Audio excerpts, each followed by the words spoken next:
Uh, so with me today, I have author and academic Jonathan Butcher. Jonathan, good evening. Good evening. Thank you for having me. Thank you. To start off with, question that I ask everybody, which genre do you write in and how do you define that genre? Well, until now, this last couple of years, I've been writing purely horror. And that is an incredibly broad-ranging genre. So I'm not sure if I have a concise definition for it, but it's anything that tends to dwell on the morbid, the gruesome, the uncanny. I'm actually writing an essay on the differences between horror and crime at the moment, and I guess horror is more looking for an emotional response, whether that's being unnerved, actually being scared, being repulsed, or at least feeling under threat. That might be fair to say. Yeah, that was going to be an interesting essay to read, actually, because the distinction is we can be quite horrified by crime, can't we? Most definitely, yeah. My argument is that crime is much more of an intellectual genre, which has usually got a mystery at its center, and it's more when yet there are scenes of gruesome violence, they act more as clues towards the solution of the mystery, or at least increasing the atmosphere rather than trying to actually unnerve or scare the reader in general. Yeah, that's. I can't wait till that essay's finished. I'm really looking forward to reading that because, yeah, I would be fascinated to see if you reach a definitive conclusion on that. Right, so what's your writing schedule? Changes. I'm studying a master's at the moment in crime and thriller writing, and I'm really trying to fit things in, to be honest. When I was leading up to starting the master's, I really wanted to finish my most recent book, Chocolate Man, because that's a ridiculous, super splattery thing, and I knew that I wouldn't have the chance to write something so over the top when I was, studying a serious master's.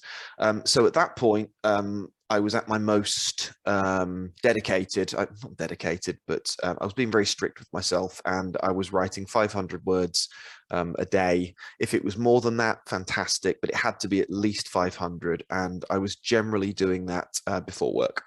I start work at 9 o'clock, and of course I was working entirely from home because it was the lockdown. Yeah. So it was very easy to get up at about between 6:30 and 7, be writing by maybe 7:30, 7:45, and attempt to do 500 words before I started work at 9. But then if not, I would finish it after work. Whereas now, I've got so much reading that I have to do for my course, that a lot of that takes up the time that I would like to be dedicating to writing fiction. So that's just as and when I can cram, basically. Yeah, that's the horrible nature of doing anything academic, isn't it? There's so much reading to do and so much to take on board in other ways. One of the things that I managed to do with my PhD to get around that was because it involved reading a lot of fiction. I was able to do some of the fiction on audiobook and sort of stick the audiobook on, and whilst either I'm driving or I'm at the gym, in that case, I'm digesting an awful lot of it. But that's exactly what I'm doing as well. Because when I've got a physical book, I'm actually a very slow reader. Unfortunately, I'd love to be able to devour books. There's some of the people on my course who, they can read a book in a few days. Whereas for me, it's, I have to be reading quite a lot in order to finish a book in a week and a half, 2 weeks, to be honest. So yeah, audiobooks are an absolute godsend. Whenever I'm cooking, driving, exercising, whatever, I'm generally listening to whatever, the latest book is. Isn't it a shame that they don't do so many more academic titles as audiobooks? That, yeah, that's just, so bloody frustrating. Actually, I want to ask about Chocolate Man before we go any further. Is that splatterpunk? I would like to think so. There seems to be a lot of different definitions for that. Some people say it's just extreme horror, whereas a lot of other people say that splatterpunk is an extremely gory or gratuitous book that aims to do something more than that. And so, yes, I would say it's splatterpunk because it's very extreme at times, but the whole idea at the root of it was to take a completely ridiculous idea, which is a shit demon, but write it as a straight horror. I didn't want it to be filled with ghosts sorry, I didn't want it to be filled with jokes. I didn't want it to purely be gross out or anything like that. So I wanted to try and take this preposterous concept and turn it into something that was much more than that. I can't wait to read that one as well. So for you, what's more important, plot or character? Oh, good question. It's a horrible question, isn't it? I think it's great because you can't have one without the other.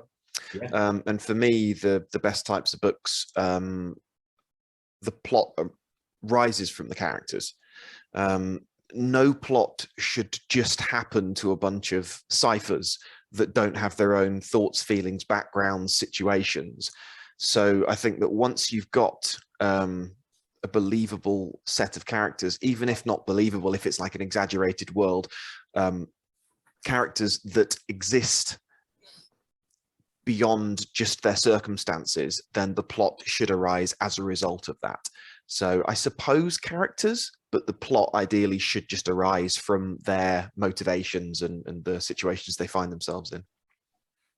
Do you know the reason I asked that question is because I get a different answer from every person that I ask, and this is this is one of the things that I want people to see, that for some people character is so vitally important, and yeah, we're meeting new characters in our story, and some people it's just one of those great things that shows how different we all are, even though we're all trying to entertain people with our words. Well, for sure. So the book that I'm writing for the masters, because the final piece of work has to be the first 20,000 words of a polished, hopefully publishable crime book. Yeah. So for the first time, I'm really trying to plot this out.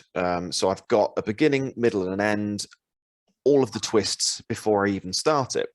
And I've got the very bare outline, and I know a great deal about what's going on, but I'm now at the point where I've realized I really cannot progress this fairly detailed outline until I know much, much more about the characters.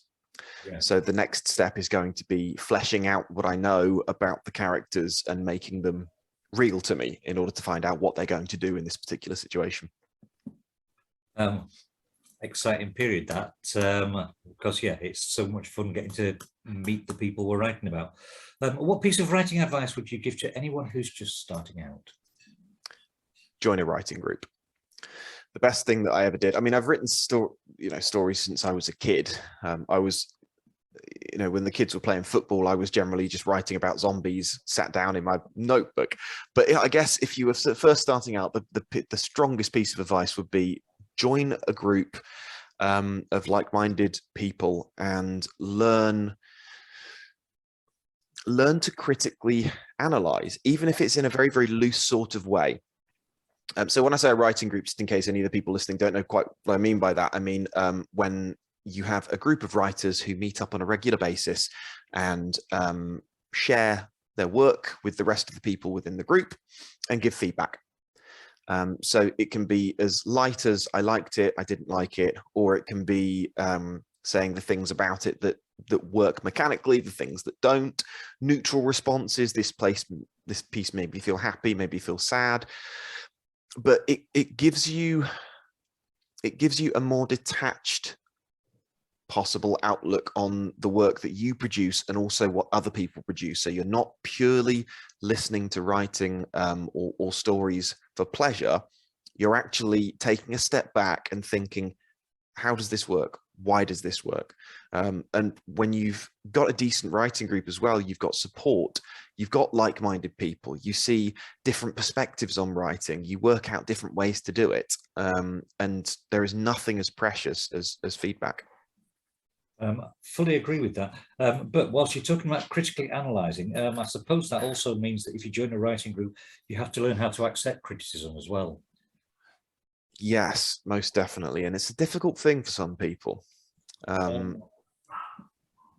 was going to say, yeah, I've witnessed people reacting quite poorly to it. And I've never actually been in a group where the feedback is malicious or intending to hurt someone, but it's very easy to phrase things in a way that can hurt and can sound overly critical and can sound quite damning, because some people write things that are very personal to them, even if it isn't something that's come directly from the heart.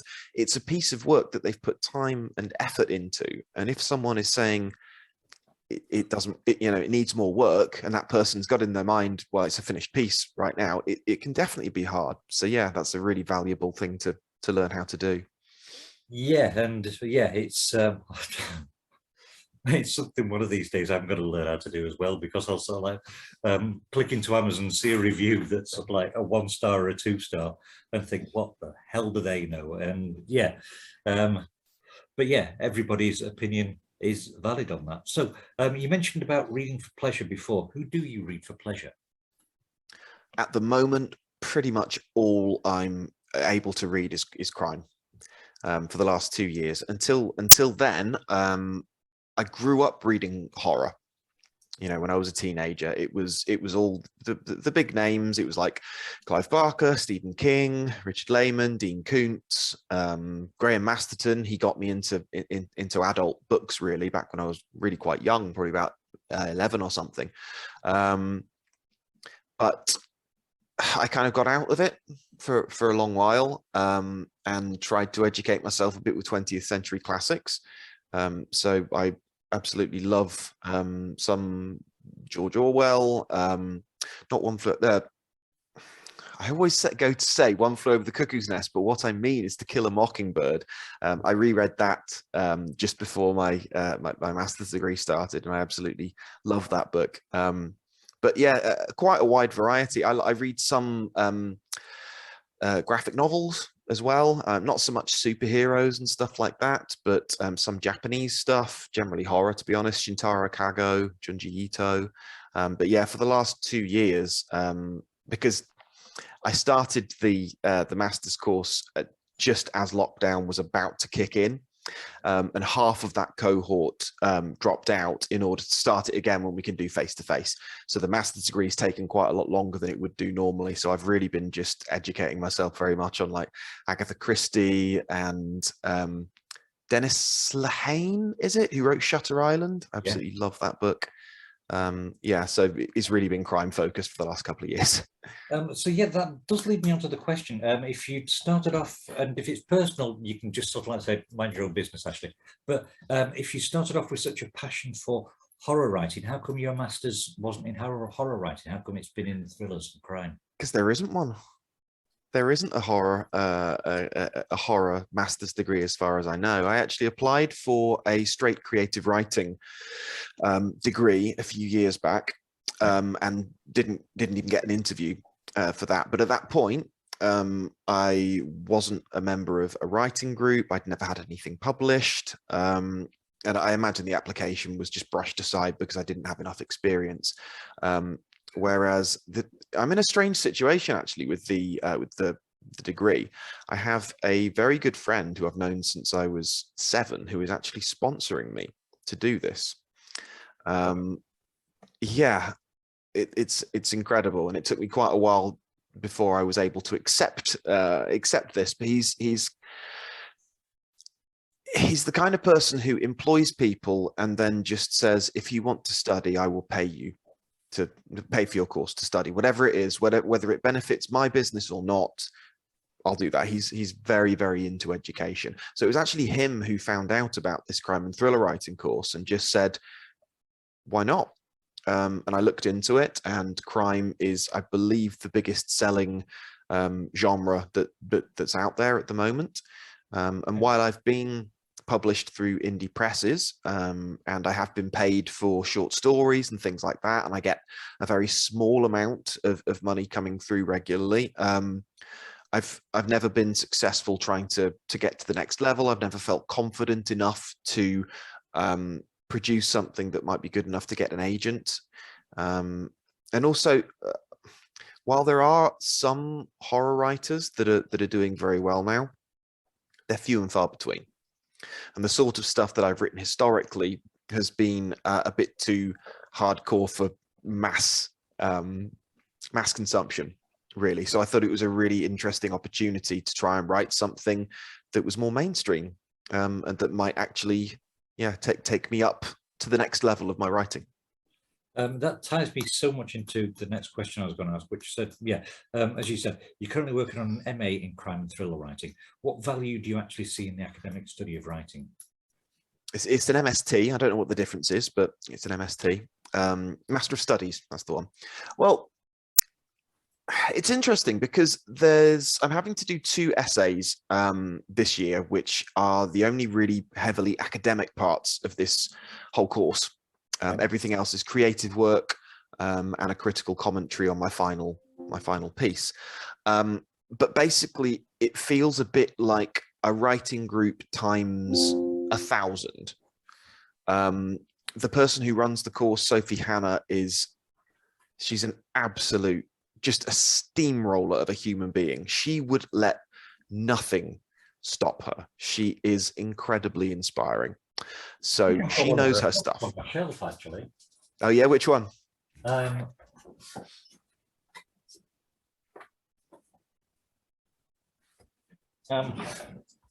of Cruel. Ah, I haven't heard of that one. I'm currently reading Haven't They Grown, which is fantastic. She writes all of the Poirot books these days as well. She signed it as well. Oh, no way. Is this a stupidly small world or what? Yes. Yeah, she's lovely, and as I say, very inspiring.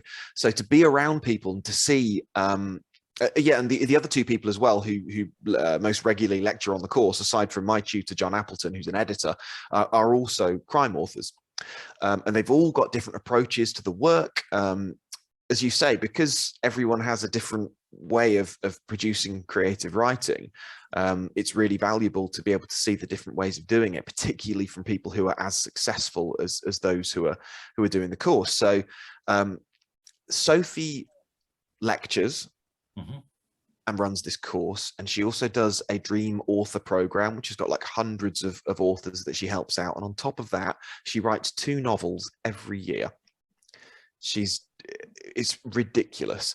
And then a guest that we had, Jillian Mcallister, who came in for the last residential, which I did just last week. She only writes 1 book every year, and that's full time. And whereas Sophie has clearly got it down to an incredibly refined, tight, scheduled, art almost, Jillian says that she reckons that she writes maybe, I think she said either 250,000 or 500,000 words in order to get out one 80,000 word novel. So to have got a cohort who are so supportive and interesting and very, very talented, and to be gaining insights from people who have made it so successfully that they now teach other people how to do it, because they're writing books that are in bestseller lists. Yes. So yeah, it's incredibly valuable in so many ways. I would imagine also it gives confidence as well, the fact that yeah, your writing is being assessed and appraised by people at this level, and yeah, yeah, I would imagine confidence is also a key part of it. Yeah, definitely. So in the genre of crime writing, do you feel that it needs more focus on plot than character? Well, I mean, I've already sort of answered this, because I was talking about how I'm trying to plot my first true crime book. I wrote a book that was like a gangland horror, so it had a lot of elements of crime taking place in it, but it wasn't really about the nitty-gritty mechanics of the way a crime works and trying to solve them. That also involved an enormous amount of planning, actually, now I'm thinking about it. So while it is essential that I think a crime book has a tight, intricate plot, I'm not sure that it can be extracted from the motivations of the characters. So yeah, they're almost one and the same. And yeah, as an addition to that question as well, with crime writing, How do you provide authenticity? How do you, if you're writing, say, a police procedural or something that involves a knowledge of police, where does that information come from? Well, I'm learning that now. Right. This is the first book where I've had to consider how much research I'm really going to have to do to it. In the past, I've tended to write books that only require little smidgens of research. Whereas this one, I'm discovering if you contact someone and ask them for their assistance, people, generally speaking, they really like to share things. If they've got a spare time in their schedule, they will happily chat to you online, send you emails. In the case of me, I work at the University of Wolverhampton. There's an amazing guy there called Marco Shia, who is an expert on snake venom. And I was like, I'm trying to work out how my character does such and such. And one of the methods that they might do this is by using snake venom. Would you mind maybe having a chat with you? Yeah, come along. And I basically met up with him one lunchtime, and he just gave me a 40-minute lecture on all of the different types of snake venom that there are. And so, yeah, I'm discovering that people like to share. And that, combined with the fact that the internet's got pretty much every piece of information you could possibly want, the combination of that, reading books and speaking to people, is the way, I guess. It's incredibly useful, that, having resources like an expert on venom. The best I've got for that is Writer's Guide. Oh wow, there we go. Yeah. Which this shouldn't be allowed. I now know how to murder people. It's Anybody like ever? I've just remembered I wrote a book called Blood and Honey, and I don't think it'll ever be published. I don't think it's good enough to even self-publish. But there's a scene in it when someone amputates their own leg at the knee, and I was thinking, how on earth did the doctors do it? What's the actual procedure? What sort of tools? Typed it into YouTube. There is an actual video of someone actually performing a medical procedure to amputate a limb, talking you through it, discussing exactly there's every piece of obscure, bizarre, wild information out there. Yeah. Oh, yeah. Thank God for YouTube. So how do you mark the difference then between crime writing and thriller writing?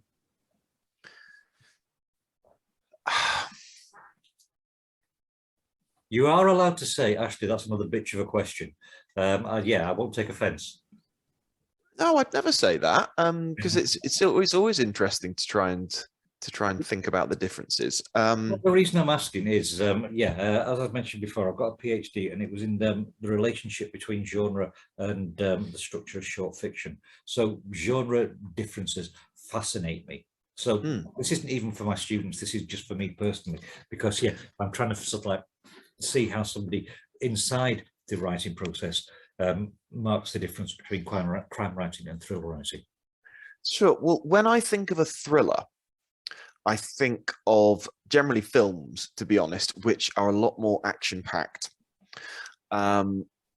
Because like horror, the very title itself of the genre is about an emotion. It's aiming to thrill you. Most of the books that I've had to read for this course, I wouldn't call thrillers, but I don't know enough about the history of the genre to be able to decide whether that's generally agreed with or not. I myself would be more likely to call this course crime and mystery, because there are a number of books on there that don't necessarily discuss the mechanics of crime and involve, as you say, like police procedurals and detectives investigating things. Some of them are much more about domestic noir. Books like Behind Her Eyes, what's the one? Behind Closed Doors, another one behind. So yeah, I guess from the outset, a thriller thrills you, whereas crime is any book that has criminal activities at the center of the plot. Yeah, I mean, maybe. I suppose part of my confusion about it comes from, and you'd mentioned how you've been reading Agatha Christie before. So if you look at something like And Then There Were None, he said, trying to remember the politically correct title for it. Yes. So yeah, And Then There Were None. Whilst it is a book about crime, you've got people getting murdered on the island and they're getting murdered because of crimes that have been committed. There is kind of a thrilling aspect to it in the fact that who's going to be popped off next and who's going to... so I can understand why there's that backslash between crime and thriller. And yeah, as I say, that wasn't for my students, that was just for me because, genre fascinates me so damn much. Yeah, I'm not sure how enlightening my answer was, but it was good to be asked there. Yeah, it's thrown light on it. Thank you, Jonathan. Final question: what are you currently working on, and where can we find more of your work? Well, I've got stuff on Amazon. I've got stuff on a separate selling site called Godless. Godless and is great, yes. Yeah, Godless has really opened up the board to indie horror writers, hasn't it? Yes.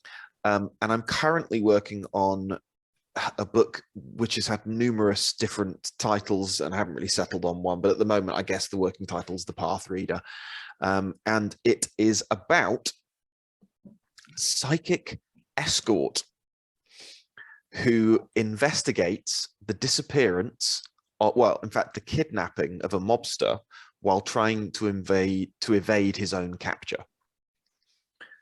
And it's my first attempt at a book that's firmly within the crime genre, but because I'm pretty weird, it has to have weird elements itself. So yeah, it's going to be a very strange mystery. And is Chocolate Man already available? Yes, it is. And it's the book of the month with Facebook's The Splatter Club at the moment, if anyone wants to get on board with that. Wow. Jonathan, that has been so entertaining and illuminating. Thank you so much. It was great. Thank you.